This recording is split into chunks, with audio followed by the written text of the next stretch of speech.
Looking for a guaranteed way to create content that resonates with your audience? Start a podcast, interview your ideal clients, and let them choose the topic of the interview. Because if your ideal clients care about the topic, there's a good chance the rest of your audience will care about it too. Learn more at sweetfishmedia.com. You're listening to B2B Growth, a daily podcast for B2B leaders. We've interviewed names you've probably heard before, like Gary Vaynerchuk and Simon Sinek, but you've probably never heard from the majority of our guests. That's because the bulk of our interviews aren't with professional speakers and authors. Most of our guests are in the trenches leading sales and marketing teams. They're implementing strategy. They're experimenting with tactics. They're building the fastest growing B2B companies in the world. My name is James Carberry. I'm the founder of Sweetfish Media, a podcast agency for B2B brands, and I'm also one of the co-hosts of this show. When we're not interviewing sales and marketing leaders, you'll hear stories from behind the scenes of our own business. We'll share the ups and downs of our journey as we attempt to take over the world. Just kidding. Well, maybe. Let's get into the show.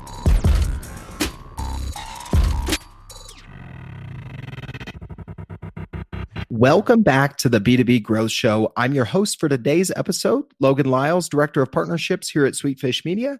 I am joined by Tom Williams. He is the CEO of DealPoint. Tom, how you doing today, man?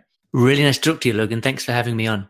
Oh, really excited to talk to you, Tom. I appreciate you making some time out of your schedule to chat with us. We're going to be digging into this concept of proactive, ongoing disqualification, how B2B sales reps can get bad deals out of their funnel and how that can actually make them more effective.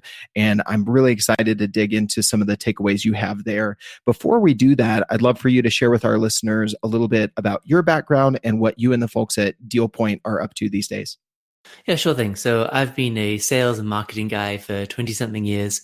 Most recently, I was put in charge of a sales team, but I came to it from a more marketing perspective of how can we make these customers happier. And I saw consistently that my sales guys didn't really have the same view of the deal that the customers had if I called them up. And so I saw this in both the electronics industry and then also in the SaaS enterprise industry. And I realized that there's a couple of consistent places in a deal where the selling team and the buying team can get misaligned. And then it was one night, middle of the night, this epiphany hit me of, if we can get these guys on the same page, everybody's happier. There's less wasted time, deals can close faster, and you end up with happier customers. So I put a fantastic team together here in Portland, and we've been doing DealPoint for about a year and a half. Awesome. I love it. I think you hit the nail on the head there. Sellers and buyers getting misaligned. Sometimes you can think you're on the same page, but definitely not. I had a LinkedIn post just here recently about, when does a sales cycle begin? Oftentimes that's different for the seller than it is in the buyer's mind. So I think this is definitely an applicable topic for a lot of folks. I know the first thing you wanted to touch on within this topic, Tom, is disqualification as an ongoing process and some of the ways that you can incorporate that. Tell us a little bit more about the role that multi-stage playbooks may play in this developing disqualification as an ongoing process.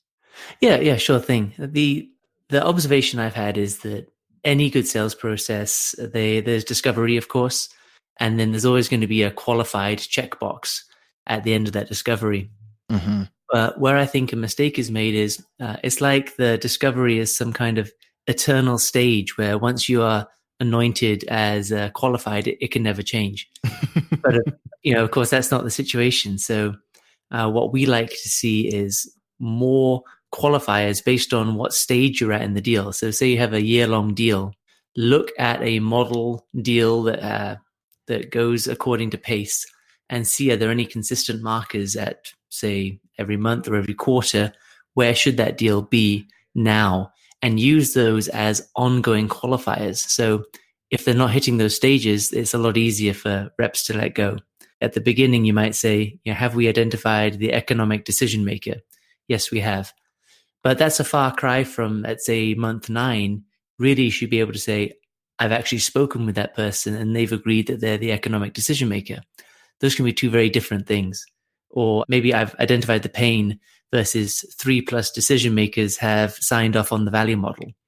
Very, very different qualifiers, but as you get deeper into the deal, you need to make sure you're still on track. Otherwise, you don't really have a deal. Mm-hmm. Yeah. Do you have a deal that's aptly qualified for that stage in your cycle? Yeah, exactly. So those are some things that you want to, like you said, take your optimal deal, use that as your benchmark to create these points in the road that you're looking for as you qualify in each stage. What about red flags to look out for, things that should clue you in to disqualify a deal on the flip side of this, Tom? Yeah, well, if beyond actually having those, if you like, proactive qualifiers, and I've seen some really smart companies who actually plug these into their Salesforce opportunities, and you can't progress the stage until you input these data points. That's a great way to handle that. But there are also more generic red flags. So it could be a certain amount of time in between meetings, certainly a number of touches or ignored touches, I should say, where the guy's gone dark and you're just hearing nothing back. But one that I really like is the percent of buyer roles that are filled. So what is it? 6 or 7 average decision makers on an enterprise deal. Mm-hmm. If you only know 2 names, then you don't have a deal. So as you go along, you should be filling in those profiles over time. And if you don't have the right number, that's a giant red flag that you're not where you think you are. I love that. The other thing I know you mentioned as we were chatting a little offline, Tom, was helping reps let go of bad deals, which can be a tough thing to do. You touched on, even just logistically, the way that you set up Salesforce or your CRM with the inability to move stuff forward. But what are some of the things you can do to help your sales team let go of bad deals and almost fail faster? Well, I think the biggest thing you can do, and this is direct feedback from a lot of different senior sales managers with whom I've spoken over the months and years, is you have to train your managers properly, because it's the culture that defines whether or not a team holds on to bad deadwood or lets it go. So if you can get the expectation to your mid-level managers, hey guys, we don't want trash in our funnel, then that message will filter down into the reps. On the contrary, if the manager says, I need to see a big fat funnel, then they're going to sandbag it. They're going to put what they know is not good info in there, just to say, okay, boss, here's a big fat funnel. So really it starts with that setting a managerial expectation. But then something I really like to do is quantify the opportunity cost of poor disqualification. So if you take your quarterly number and then divide it by how many working days there are in a quarter, you can get some pretty stunning numbers. So for example, if you have, say, a $12 million goal on your quarter, there are 64 working days in a quarter. So that's $195,000 per day that your team has to bring in to hit quota. When you look at it that way and you say, hey guys, do you want to work on a dead deal, or do you want to disqualify early and leave that extra time, that $195,000 per day of potential, and work on something that's actually going to close? Take that one step further and actually put it into what is their commission on that additional sale. There you go. You really, really can hit a number real quick that you spend, every day you spend on a bad deal is wasted opportunity cost, and it's deadly. It just really, really kills you. Take those metrics, those red flags, and those multi-stage playbook qualifiers, and build them into your process. That way, there's some empirical evidence inside the opportunity. Hey, it's okay to walk away from this one because they didn't hit qualifier 1, 2, and 3, and there's 3 flags. It's a lot easier to walk away from that than it is just if you have a bad feeling about something. Yeah. Well, you hit on my next question there is, how do you really get reps to let go of those bad deals? I love what you said there. Tie it back to their paycheck, tie it back to their commission, because that's, follow the commission and you follow the salespeople, right? But then tying it back to, let's not make this a gut check thing, guys. Let's make it somewhat black and white as much as possible so that it's easier for you to let go. You can look at it and say, yeah, I can see the evidence is kind of against me on this one, and therefore it's easier for me to let go, because there's still that idea of I'm I'm taking hold of more opportunity, but I'm letting go of some at the same time. I love how those work together. Tell us how you think that this proactive disqualification can actually establish trust. You mentioned that as we were talking offline, Tom. Do you mean with the buyers that you kind of give them the sense that, hey, I'm not going to sell you something that's not right for you? Yeah, I heard this from a guy over at Dell a couple of months ago. He said he really encourages his people to say no as quickly as possible, A, for all those reasons that we've identified, but B, because it brings the credibility of the rep up. When we're in this kind of higher end deal, we really are consultants. We're offering a solution. And if the prospect gets the notion that I'm going to make you buy my thing no matter what, your credibility really goes out the window. If you can say, this one's not right for the following reasons, you should look at X solution, I promise that they will come back to you the next time they have a need, and they're going to come to you first. So you establish a lot of credibility as that solution partner versus just a transactional schlepper of product. Today's growth story is about a leading global cybersecurity company. Even though they're incredibly successful, they struggled with demand generation within an extensive contact database. To solve this problem, they worked with a partner to implement a multi-tactic program that included email, ad retargeting, and inside sales and marketing outreach activities. I hope you're sitting down for this next part because the program generated an ROI of over 500%. So what kind of partner can deliver these jaw-dropping results? MRP Prolitics.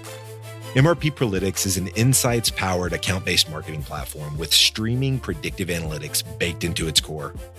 Integrating multi-channel ABM execution on these insights, MRP Prolitics triggers display, email, direct mail, and global inside sales in real time, helping the largest marketing departments in the world deliver the right message to their customers at just the right time. Can MRP Prolitics get similar results for you? Probably. Find out by visiting mrpfd.com or click the link in the episode description of this interview. All right, let's get back to the show. So tell me a little bit more about this K2C, the kick to curb metric that you've talked about. Yeah, so this is something that we're working on internally with our existing customers. The idea is that as a manager, you know who your successful salespeople are. You can look at what their actual just quota is every quarter. But it's harder to figure out who are my good disqualifiers. And ultimately, the most important value of this is when you're looking at who can my other reps learn from. So who do I want to bring up for a brown bag lunch and learn? And you want to look at the leaders in your team to say, all right, Sally is a great disqualifier. Let's hear what her techniques are. So what we like to look at is the average length of days of lost deals. So it doesn't matter what the overall is for all of your deals. You want to look just at those closed lost deals. The longer, the worse. So shorter is better on average days of lost deals. Some things that a couple of companies have heard, they will actually swap out the reps on gone dark deals. So somebody says, I can't move this. They haven't responded. They've hit all those red flags. Then they'll swap up the accounts and see if somebody else has better luck, either through personality or perseverance or just dumb luck. But you can measure what that resuscitation rate is and really want to see who is good at only handing over truly dead deals. Because those people are good at disqualifying. They say this guy is bad and they don't come back to life. Because there's a narrow difference between a fantastic disqualifier and somebody who's lazy and can't be able to put in the 15 touches or whatever it takes. Right. I love that double-edged approach because, if you're just judging reps on how quickly they move stuff to close lost, I can hear sales managers saying, hold on a second. I'm going to have people just throwing stuff that way and say, look, I'm fantastic at losing deals. But if they're losing deals that cannot be resuscitated, as you put it, by another sales rep, then they're moving on from the right deals, right? Exactly, yeah. And then the final thing that I like to see is the ratio of closed won to opportunities in a particular stage. So say you have your penultimate stage is probably a negotiation stage, something like that. Look to see how many deals are dying at that stage versus how many deals are dying at the first discovery or the second discovery or demo wherever that is earlier in the sales cycle. If you're having a lot of deals die in those latter stages, that's a huge warning that that person isn't very good at qualification, or, and this is a big or the organization doesn't have good process around identifying bad deals quickly. So when you see that, you want to throw some more qualifiers in sales process earlier on and really try to nip that in the bud, just because it's so expensive to drag these big deals along, flying people all over the country, spending time on proposal only for them to die. There has to have been a question you could have asked earlier that would have nipped that in the bud. And your job as sales manager is to figure out what's that question, and then how do I get my people to ask that question consistently, record it consistently, and then act on it. Mm-hmm. Yeah, I love it. So, Tom, tell us a little bit more. You've touched on some metrics you can look at in your sales funnel, some metrics you can look at per individual sales rep. What are some of the other ways that sales managers and sales teams can operationalize this without creating an enormous spreadsheet or this enormous question tree with tons of if-then statements that sales reps are never actually going to use? What are some of the things they can do to put this into practice, start to disqualify bad deals earlier in their sales funnel? So we call it the $75,000 spreadsheet, because every year for the kickoff, the sales manager invests in a massive sales process. It can be $100,000, it can be $50,000, but Yep. those, I think I saw a stat that it's 120 days is how long the average bump lasts of those sales processes, and then the reps go back to normal. So that's because it's not operationalized, because it's really not embedded into their process. So I think the three biggest things you can do is, first of all, have a written down sales process with that multi-stage playbook. So it's not just a playbook to get the first meeting or to go through that first demo. It's what are the plays that we want to do at each of our stages. The second thing you can do is make sure that you're getting validation back from the customer for each of those criteria. Because if you don't have that two-way communication, then it's just a lot more likely that there's going to be a misunderstanding. And where you may have said, yeah, I'm sure I found the economic buyer and I'm sure they're going to sign off on this. Actually hear it from the horse's mouth. Yes, I agree with that. And preferably get that documented some way. And then the third thing is, I think you should do this manually for a while. You really should get it where the team is familiar with the process, and the spreadsheet works just fine for a long time in tracking this stuff. Then go to the bother of pushing it into Salesforce so that the opportunity is being tracked. You want to do it manually to make sure that you've got all those criteria before you're paying somebody to update Salesforce. Mm-hmm. And of course, I'm slightly biased. I'll admit it. Something like DealPoint will help that, because it's a point in between the sales team and the buying team where you can collaborate on these assumptions and actually get this information captured and get that validation. Mm-hmm. But really, I think you need to have that process written down, and a piece of paper is just fine for the first few months. Nail it, make sure that it works. You've got those key criteria up front, and then put it into some kind of automation so that it's operationalized. Mm-hmm. Yeah. One of the best sales books I've read here recently is Never Split the Difference by Chris Voss, a former FBI hostage negotiator. And one of the things he talks about that in that book is the power of no, how we as salespeople are very, very afraid to hear no. And I think that comes into play here. As you mentioned, go ahead and ask the question, hear it from the horse's mouth. Mm-hmm. Are you the decision maker? Who else is involved? Whatever those qualifiers are for that stage. Don't be afraid of no, because not asking the question and just saying, well, I don't know, Mr. Customer, if X, Y, and Z, and maybe letting it linger and see if they respond, just asking the question and getting a yes or a no is much more valuable than a quick maybe. Well, and that goes back to that credibility thing, because if you can disqualify faster, then you have saved your customer a bunch of wasted time too. Because either they're shopping around for a solution, or you're getting them on the phone all the time. But either way, it's taking up their time away from their day job. So the more efficient you can be in establishing if there's a good fit and proving it to them, the happier they're going to be because you're not wasting their time. That's a phenomenal point. That efficiency is going to win you goodwill with the customer as much as it's going to benefit you from just protecting your valuable selling time. I love it. Yeah. Well, Tom, this has been a great conversation. I feel like we could go on all day. I feel like you've delivered a ton of value to our listeners in a succinct episode here.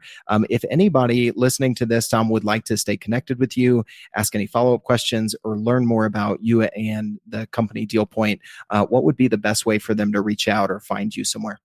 Certainly, I'm on LinkedIn near constantly. There are a lot of Tom Williamses though. So I actually started a group of people called Tom Williams who are in sales, and as a LinkedIn group.